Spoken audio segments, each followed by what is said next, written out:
Welcome back, everybody. Day 366. The number keeps going up. That's how numbers work, I guess. For those of you who are here for the first time, I'm Roy. I'm a startup investor in the future of work, and we answer your questions about work.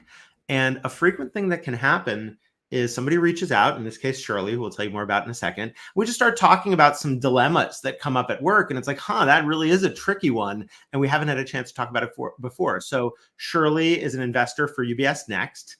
And she can tell us more. She also started a couple of companies, and her current company, which maybe we'll get a chance to chat about a bit at the end, is an upcycled blazer brand, which of course my first question was men's blazers too, and the answer is they are coming. So Shirley, I'll turn it over to you for the question, and thank you for being here. Thank you for having me. My main question comes up to a lot of people. It's not just mine. I'm sure many people had this experience. So in my feedback sessions, I get some mixed feedback sometimes, but one that specifically came to mind when we were discussing was how can one be more assertive, yet make sure that they're kind in their delivery? Yeah. So first I'll just say, so the question about how do you deal with feedback that conflicts is a really tough one. And, you were saying earlier that it happens in lots of different contexts, including like a startup founder. Customers give you competing feedback all the time. And so, and I'll just say, my guess, not being a woman, is that women get a particularly frustrating version of this that comes from a lot of societal assumptions. Like I, for example, have never received the feedback to be more assertive. And that's probably a function of my personality too. But the way I start thinking about it is, what is the purpose of this feedback for you, the recipient? And you can think about the other person. Let's just start with you, the recipient. Sometimes the purpose is that you're trying to please the person who is giving you the feedback. So for example, if you have a manager at a company, some aspect of your job is not ensuring, but you benefit from giving them the sense that you are doing your job well. And so that's one aspect of it. Another aspect of feedback is it reveals what's in the head of the person who is talking to you, which otherwise is closed to you. So it's a form of understanding. So when a customer gives you feedback, sometimes it's not so much that they're telling you, you should add this feature. Like there's that famous, I think it's Henry Ford line about like, if I asked my customers, they would have said to make the horses faster or like build me a faster horse instead of a car. So sometimes it's not the literal request, it's data about them that you can then interpret for yourself. And so I think the interpretation has to do a lot with the goals. And particularly when a single individual is giving you feedback that is contradictory, which is what you, I think, described in that review setting, then to me, it's a question of starting with clarification. Like, I heard you say X, I heard you say Y. I'm unsure how to do X and Y together. Can you say more about what you mean? Because sometimes, I'll frequently give the feedback to my team of be more careful and move faster. Well, those two things are arguably in conflict, but they're not, because you have to both be careful and move fast. The whole invention is to figure out a way to integrate the two so that you can do that. And sometimes I'll say, hey, I really wish you'd sent me this on email. Or sometimes I'll say, hey, I really wish you sent me this on Slack. And it's like, that's confusing and contradictory. And then they need to ask me for clarification. And I might say, crap. You're right. I totally contradicted myself. I'm human. I changed my mind. I'm not a perfect machine, or I make mistakes. Or sometimes I'll say, no, that applied to this particular context. And this applied to that particular context. Because a frequent experience I'll have as a manager, and I'd love to turn over and hear your impressions in a second of all this, is a frequent impression I'll have as a manager is that I'll give people feedback that, of course, in one context, they should be slower. And in some other context, they should be faster. That's life. And they'll say, but you contradicted yourself. You sometimes say slow and sometimes say fast. And then I'll get frustrated with them because I'm like, come on, like nothing is 100% one way all the time. That's life. And so a lot of it is about that clarification and about ensuring that you understand the goals. Customers giving you different feedback, that's just data. And you need to decide for yourself. It's like taking a survey and some people answer yes and some people answer no. Okay, what are you going to do? So I'm curious how all that lands, Shirley. It's quite funny when you said that as a manager, you often say that, because I think there's also this way of managing, which is quite modern, where it's like, it's cool actually to be like, be fast and slow, like be quick and be careful, like break things, but not too many. So it's quite interesting because it is also like a tagline, I think, that it's used often. Yeah, it can be. I mean, and obviously we want to avoid, a lot of managers manage by repeating things that they've read on blogs. And I think that while that's useful for guidance, it's not that useful because it doesn't necessarily apply to your situation. Sorry, I didn't mean to interrupt. No, totally agree with that. And I think it's also interesting, or maybe like more of the female experience from that side. It's often like you do take it personally, and I think that's what kind of sucks, because of course, you kind of think and rethink, and I think everyone thinks and rethinks. But I think that is sometimes like the real issue. It's not about the feedback itself, but also what it represents, and then all the second guessing that it brings along. Totally, let alone other forms of difference, race, age, et cetera. Yeah. So maybe that is like the follow up though, a little bit. Like, how do you make sure that you don't start overthinking and like doubting yourself over the way in which, you also engage with people? Yeah. It's a hard one. I mean, I definitely rank very high on the overthinking index and can sometimes get paralyzed by it. To me, the essence of like the beginning of thriving at anything, including work, is self-knowledge, because you have to understand yourself. And it's like, okay, why am I thinking about this a lot? Is it that my body is trying to tell me that something's wrong and I'm spiraling on it because actually what's happening is my boss is gaslighting me, or it's an abusive workplace? All these things can happen, and I really need, if I can, to try to find a new job.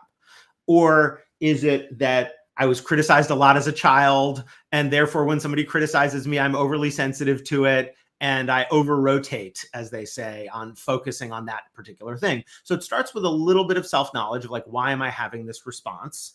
And then, the line that people say about feedback in particular, which is like so easy to say and so hard to believe, is feedback is a gift. That even if the person is upset at you, because feedback does often come bundled with emotion, which is really hard. I think we've talked here before on This Is Not Advice about how to give feedback, although if we haven't, we should in the future. Giving the feedback in a way that avoids loading it with your own emotion, or at least says, hey, and I know I'm upset right now, like, so the other person understands, can help you interpret it. For me, when I'm in my best frame of mind, the way I avoid overthinking it is saying, okay, that feedback's actually not telling me anything about me. It's telling me something about them and their perspective on things. And then I can choose, what do I wish to do with that knowledge about their perspective? I mean, this happened to me when I was a founder raising VC, and the VCs would say things like,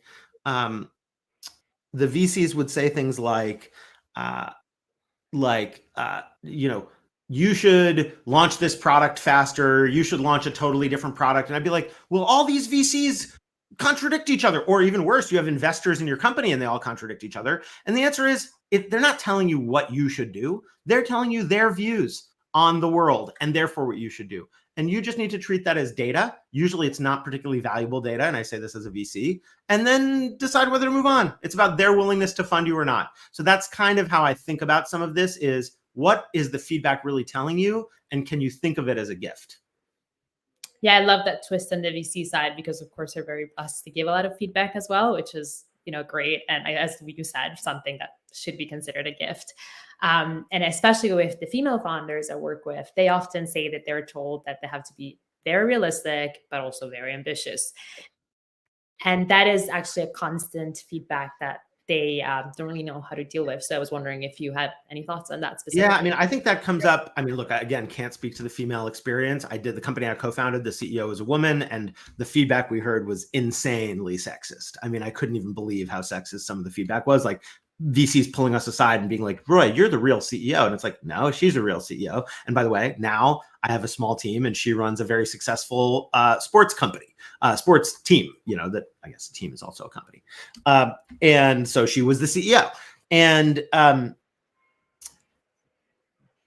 here's what's hard. Sometimes I think that feedback comes from a place of stereotype or, overgeneralization. But sometimes the answer is you actually do have to do both and integrate them. I mean, I think the paradox of great founders is that they're capable of both doing things that are unrealistic because the odds are against them. The vision might be big, et cetera. And they have to be hyper realistic and aware of exactly what's happening, because if they ignore customers being unwilling to purchase their product or the fact that they're running out of money, then they die.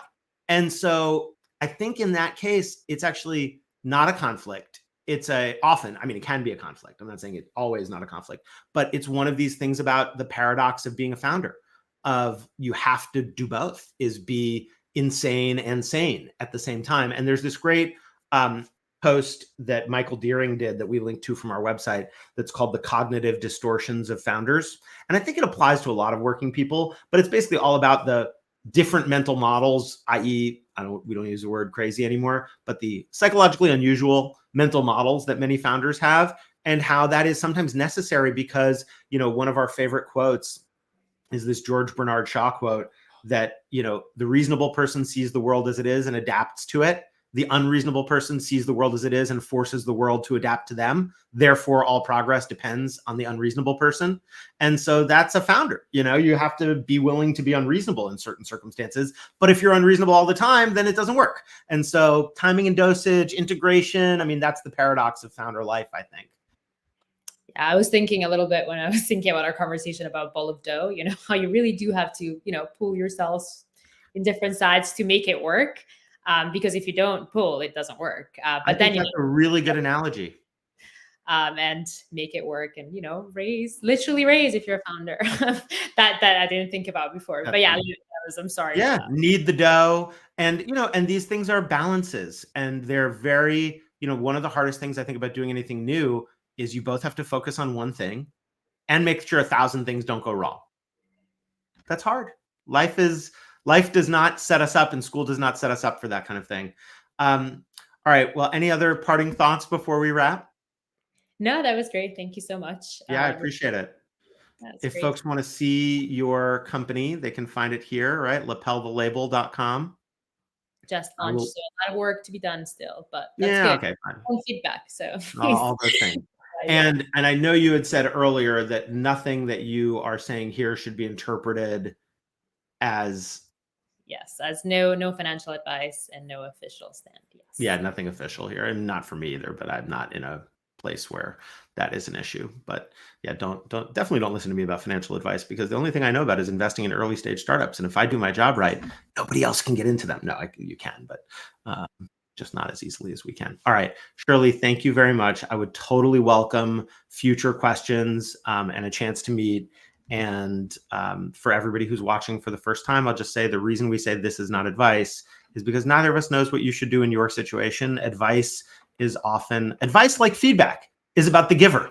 It is either, somebody once told me advice is autobiography. And I found that advice is either the person trying to get you to make the choices they made so they can justify themselves, or worse, trying to use you as an experiment to make the choices they were unwilling to make. Either way, it's about them, and we all have to decide what to do for ourselves.